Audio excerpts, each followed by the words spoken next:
हे hello hi नमस्कार welcome to my channel family delights with Pinku and Pinku Mitali.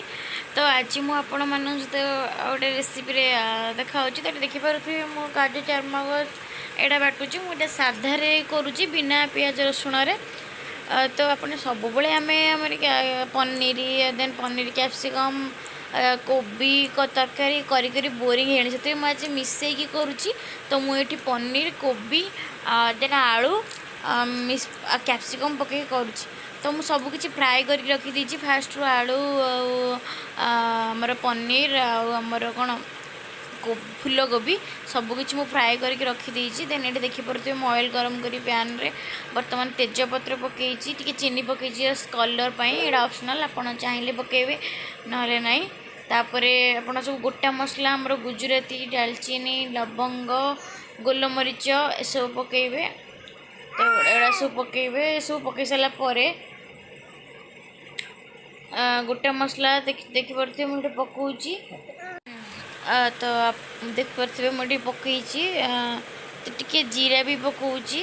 जीराटा आमर से फुटण जाऊँगी गोटा मसला जेहेतु सादा हो तो पनीर रे आमर काजू चारमगज बाटिले बहुत ही टेस्ट लगे बेसिकली साधार बटा जाए आमर पियाज भी बटा जाए कि साधार टी बाटिले भल लगे जेहेतु नवरात्रि स्टार्ट हो गलानी तो घरे घरे पियाज रसुण विदाउट पियाज रसुण भी खाऊँ जमीक आम घरे एबेठू पालन पाली सब माने खाऊना मो हजबैंड तो से आम ये साधारे बनाऊँ आज तो मुझे देखिली तो आज आप सहित सेयार करी। तो देखिपे मुझे जो काजू आमर जो बादाम जो अच्छे चारमगज काजू चारमगज को सुखिला आग फास्ट ग्राइंडिंग कर पानी तो देनी मुझे टमाटो ही से जोड़े टमाटो यूज कर चाहिए इच्छा अनुसार करेंगे। तो मुझे जोड़े टमाटो काजू चारमगज बाटी देती तेणु मुझे पकई देती मु फ्राए करी कि समय तापर आमर जो कोबी कैप्सिकम आलू पनीर सब रखी सब पकईबी। आपण मैंने जदि मोर कोबी फूलकोबी पनीर कैप्सिकम रेसिपी भल लगुच प्लीज़ मो चैनल को सब्सक्राइब करंतु आहरी भल भल वीडियो देखापी बहुत ही भल रेसिपी लाइक करंतु आपणकर फ्रेंड रिलेटिव्स सहित शेयर करंतु एवं जनातु मते कमेंट्स माध्यम कि आपन को मोर ये रेसिपी सब केमिति लागुची। आप देखिपे मुझे कस्तूरी मेथी टी पकई दीची कस्तूरी मेथी कसला टाइम रे पकेबे बहुत ही बढ़िया लगे बास्नाटा तार फ्लेवरटा। तो एक मुझे किस समय टी फ्राए करदेवी आमर किसी मसला पड़नी से बस मुझे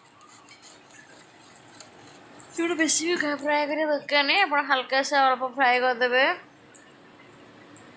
देखिपे मुझे से हो मुझे नड़िया रखी करा तो नड़िया टी पकई आ पनीर कैप्सिकम आलू कोबी ये सब भल भाव में फ्राए कर देती बेसी फ्राए करा दरकार नहीं आम जस्ट फ्राए कले बड़ा टेस्ट आसे। देखिपे मुझे कसुली कसले तार टेस्ट भल लगे मिसई दूसरी मसला सहित। तो एबे मु देखिपे तार तेल बर्तमान छाड़देले बहुत ही भल आउ कि मसला देवेनि आज्ञा ये सब है खाली बस टी गरम मसला आ धनिया गरम मसला आमर धनिया पत्र ये बस गार्निशिंग पकेबे आउ कि आवश्यक नहीं जेहेतु आम काजू बाटी देते आमर किसी आवश्यकता नहीं। तो तापर मुझे पानी दे दीची मोर जी आवश्यक झोल जेहेतु मुझे झोल कर आवश्यक अनुसार मुझे पानी दे दी पानी दे मुझे भल भाव को फुटे दूसरी बर्तमान फुटेवाई छाड़ी दूसरी देन ये भल भाव में फ्राए कोबीटा टी सीझी नाला तो सीझीगला आप देखिए तो केते बढ़िया डेलीशियस यम्मी देखा कलरफुल देखा बहुत ही सतरे बहुत ही टेस्टी माने आमर ये कोबीर तो अलग प्रकार वासना देन से पनीर ऐड होती देन तार कैप्सिकम ऐड होती बहुत ही भल कॉम्बिनेशन तीन टा जगह। तो देखिपे मुझे आउ टे घोड़े दूसरी टी जस्ट भल देखु आम रेडी हो जाइए पनीर फूलकोबी देन कैप्सिकम करी बहुत ही टेस्ट लगे। ये मुझे धनिया पत्र और गोलमरीच धनिया पत्र पकई देन टे गरम मसला पकई गरम मसलाटा लास्ट रे पड़े तो मुझे पकई देकी जस्ट गैस टाक ऑफ कर दूची।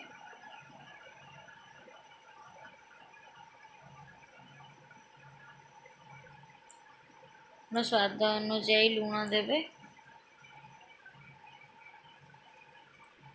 देखिपे तरकारी केते बढ़िया देखा जाउची। ग्रेवी भी भल अच्छी।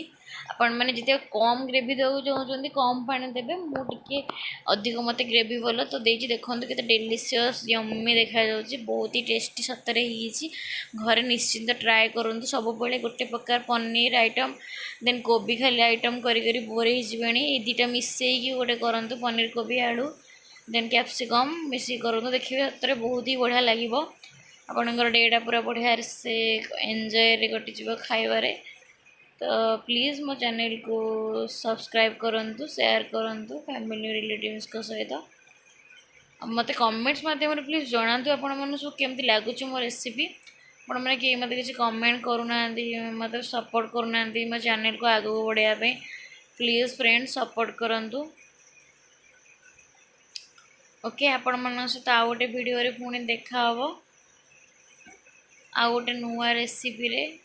Good night take care bye.